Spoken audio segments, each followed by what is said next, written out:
Welcome, everyone, to today's analysis. The knockout stage of the World Cup 2026 has officially begun, and today, I'll be sharing my insights on the four most intriguing matchups in the round of 32. We have one team that has not allowed their opponents to record more than 2 shots on target throughout the entire group stage. Then, there's a team that just defeated Brazil for the very first time in their history 8 months ago. We also have a striker who bagged 4 goals in 2 games only to be completely rested for the third. And there is a player who is heating up with every passing match despite starting the tournament on the bench.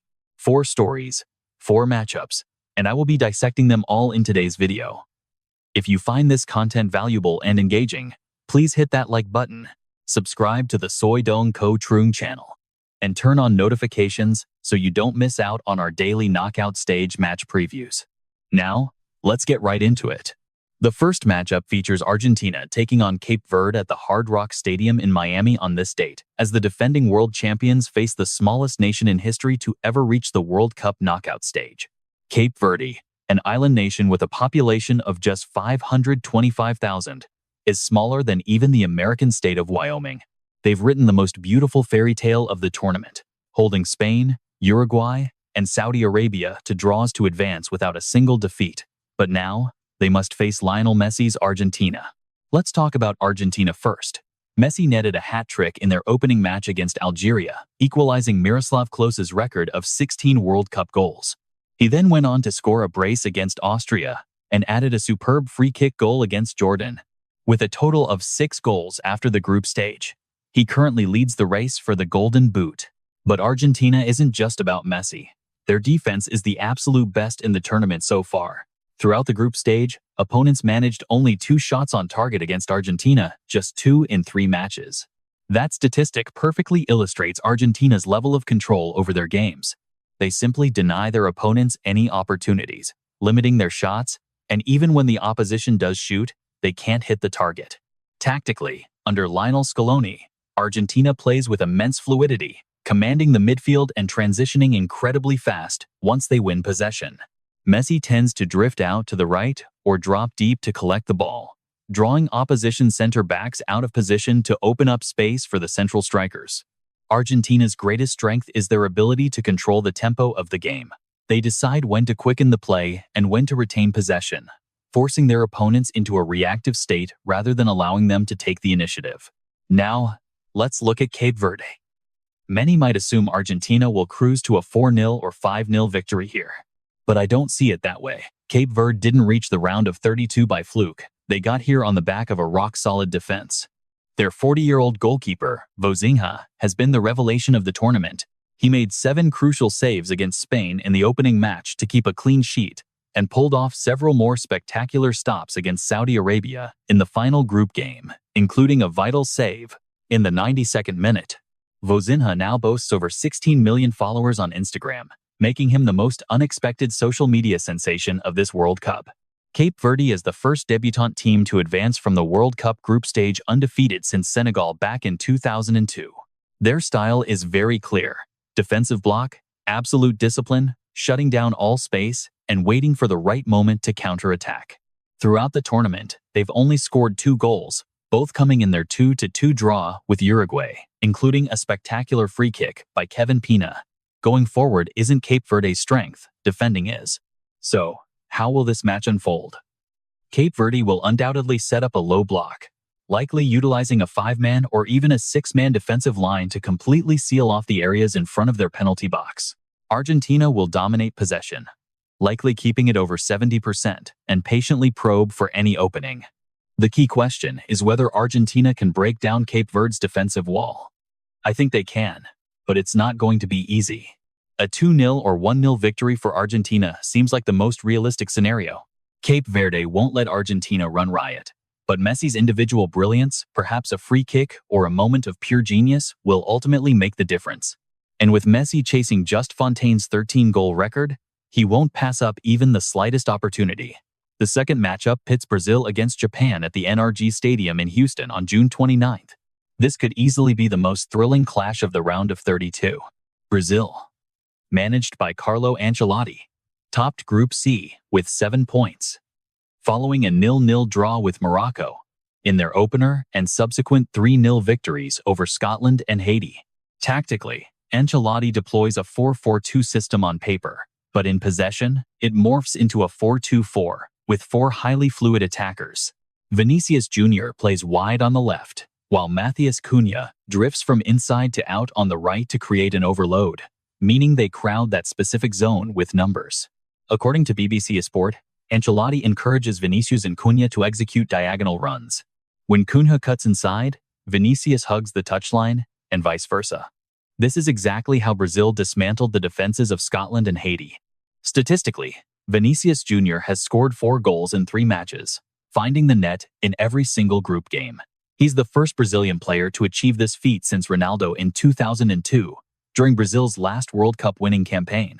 Matheus Cunha has also scored 3 goals, including a brace against Haiti in his very first start. Brazil's front line is incredibly sharp, but what is their main issue? When they come up against a well-organized side like Morocco in their opening match, they were held to a 0-0 draw. The 4-2-4 system is lethal in attack, but it leaves massive gaps in the midfield. With only 2 central midfielders, the middle of the pitch becomes completely exposed when they lose possession. Any team that can press quickly and transition effectively can exploit this vulnerability, and Japan is precisely that kind of team. According to The Athletic, this year's Japanese squad relies on 2 main weapons: high-intensity pressing and quick counter-attacks. They press the opponent right in their own half, cut off passing lanes, and transition lightning fast when they win the ball. Japan beat Iran 1-0 with tactical discipline, and then went on to beat Belgium in the next match. This is arguably the strongest Japanese team in history to ever play at a World Cup. And here is a crucial detail. Back in October 2025, Japan beat Brazil 3-2 in a friendly, their first ever win in 13 meetings. Even though Brazil were missing their 2 starting center backs, that victory sparked a whole new level of belief within the Japanese squad. They know they can stand shoulder to shoulder with Brazil for 90 minutes. That kind of mindset is absolutely critical in the knockout stages. So, how will this match play out? If Japan can press effectively in midfield, cutting off the supply line from the 2 central midfielders to Brazil's 4 forwards, they will completely sever the connection between Brazil's lines. On the other hand, if Brazil can bypass that first line of press and get the ball to Vinicius and Cunha in open space, the pace and skill of those 2 will cause massive headaches for the Japanese defense. I predict a very tight affair. A draw after 90 minutes, with the winner decided in extra time or penalties, is a highly likely scenario. Japan are organized enough to frustrate Brazil, just like Morocco did in their opening match. The third matchup. Norway takes on Ivory Coast at AT&T Stadium in Dallas on June 30th.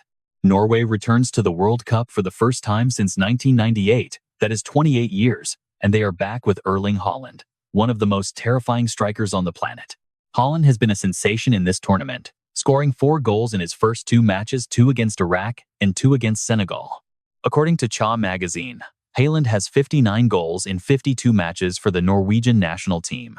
That is the highest goals per game ratio in the last 100 years for any player with over 50 international goals, and he has scored in 12 consecutive competitive matches for Norway. 12 straight games, but in their final group stage match against France, manager Solbakken gave both Haaland and Odegaard a complete rest. Norway fielded a second-string side and lost to France 1-4. But that result did not matter, because Norway had already secured their spot in the next round. However, this decision has its pros and cons. The upside is that Haaland is fully rested and energized for the knockout stage. The downside is that Norway lost their winning momentum. Personally, I think the positives outweigh the negatives. After a game off, Haaland will be hungry for goals and desperate to prove himself. He is currently second in the Golden Boot race with 4 goals, trailing only Messi with 6. Haaland himself said before the tournament that Norway would never win the World Cup, putting their chances at just 0.5%. But that is just his way of managing expectations. With no pressure to win the title, Haaland can play with absolute freedom and confidence. Ivory Coast are no pushovers. They are the reigning African champions, winning AFCON 2023 under manager Amerse Faye. Ivory Coast finished second in Group E, beating Ecuador 1-0 thanks to a 90th-minute goal from Amad Diallo, defeating Curaçao 2-0, and losing 1-2 to Germany to a late goal. Amad Diallo became the youngest player to ever score for Ivory Coast at a World Cup. Alongside Diallo, they have Yan Diomande on the opposite flank. Together, they form a winger duo with terrifying speed. In the midfield, they have Christ Inau Oulai, a rising star playing a crucial role in balancing attack and defense. Tactically, Ivory Coast play a quick counter-attacking style, exploiting their pace on the flanks. When they have the ball, Diallo and Diomande stretch as wide as possible to pull the opponent's defense apart. Out of possession, they drop back into a compact 4-4-2 mid-block. Their strength lies in their raw speed and sharpness during transition moments. Their weakness is when opponents keep the ball for long periods and remain patient, as the Ivorian defense can lose concentration at times, much like the 93rd minute goal they conceded against Germany. The deciding factor in this match will be down the flanks. If Norway can shut down Diallo and Diomande, limit those long balls out wide, and focus on delivering crosses into the box for Haaland, Norway will come out on top. Haaland inside the penalty box is a threat that very few defenses in the world can handle. But if Ivory Coast play at a high tempo, exploit the wings, and attack the space behind Norway's two fullbacks, when they push high to support the attack, it could be a completely different story. I am leaning toward Norway. Haaland is the ultimate difference maker, and after a game of rest, he is bound to explode. But this will not be an easy game. Ivory Coast have quality and major tournament experience from AFCON. And the final matchup, Australia face Egypt at AT&T Stadium in Dallas on July 3rd. This is the most unpredictable matchup, and it could very well be the lowest scoring game among the four fixtures today. The reason is simple. Both teams prefer to sit back and counterattack, and neither side wants to take the initiative and attack first. Speaking of Australia first, their biggest story in the group stage was not their tactics or results, but rather their goalkeeper, Patrick Beach. He is only 22 years old, with just 2 professional seasons in the A-League under his belt, and was thrown straight into the starting lineup for their World Cup opener against Turkey. The result? 8 saves, the most by a goalkeeper on their World Cup debut since Rustu Rekber in 2002. Australia won 2-0 despite Turkey taking 30 shots, making Beach an overnight hero. Tactically, Australia had the lowest possession rate among all the teams that advanced, with just 47%. They are perfectly willing to surrender the ball to their opponents, sit deep in defense, and wait for counter-attacking opportunities. When they win possession, Australia play a very direct style, sending long balls up to the striker or quickly switching it out to the flanks. Nestori Irankunda is easily the most dangerous attacking threat for Australia.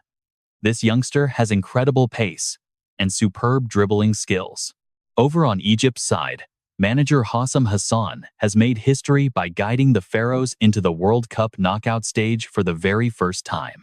They finished second in Group G, beating New Zealand 3-1, drawing 1-1 with Iran, and holding Belgium to a 1-1 draw. Right now, their standout player is Trezeguet. He didn't even start their opening match, but he came off the bench in the second game and scored a beautiful header. In their third match, a 1-1 draw against Iran, Trezeguet registered 5 shots with 2 on target. His form is clearly on the rise game after game. But the absolute biggest worry for Egypt is Mohamed Salah. Their main superstar suffered a hamstring injury in the final group stage match against Iran and had to be subbed off before the 60th minute. According to Sports Illustrated, manager Hossam Hassan mentioned that Salah insists the injury isn't serious and he'll be fine. But Egypt has less than a week to get him fit before they face Australia. According to Reuters, Salah remains the absolute best player across both squads. And in a match where neither side likes to take the initiative and attack, a player of Salah's world-class caliber and sheer brilliance can make all the difference. But that is only if he's fit. So, how is this match going to play out? When both teams prefer to sit back and play on the counter, who is actually going to initiate the attack? This is the tactical puzzle both managers must solve. Australia only averaged 40.7% possession, and Egypt isn't a team that likes to dominate the ball either. The result could be a chess match, where both teams just sit back, stare each other down, and wait for the other to make a mistake. Personally, I'm predicting a very low-scoring affair here, with a high probability of this going all the way to extra time or penalties. This is exactly the kind of game where a moment of individual magic, a free kick, a goalkeeping blunder, or a penalty will decide it all. If Salah is fully fit and playing, Egypt has a slight edge because Salah can create something out of nothing. But if Salah is out or only playing at 50%, Trezeguet will have to carry the entire load, making this a complete 50-50 match. Whoever has more patience and whoever makes fewer mistakes will win. So, to sum it all up, today's 4 matchups are Argentina versus Cape Verde, the tournament's absolute best defense facing the ultimate fairy tale backline. The score will be lower than everyone expects, probably a 2-0 or 1-0 win for Argentina. Then we've got Brazil taking on Japan. Ancelotti's highly attacking 4-2-4 system meets Japan's high-intensity pressing. This match could absolutely end in a draw after 90 minutes. Norway faces Ivory Coast. Haaland, hungry for goals after being rested last match, goes up against Ivory Coast's lightning-fast wingers. Norway has the edge here, but it won't be an easy ride. Australia versus Egypt, a pure battle of patience between two counter-attacking defensive units. Salah is the ultimate wild card here. This match could very well go the distance to a penalty shootout. Which matchup do you think will produce the biggest shock? Can Japan pull off an upset against Brazil? And can Haaland catch up to Messi in the Golden Boot race? Will Salah recover in time? Let me know your thoughts in the comments below. Don't forget to like, subscribe to the Zo Dong Ka Trong channel, and hit the notification bell so you don't miss our analysis for the rest of the round of 32 matchups. See you guys in the next video.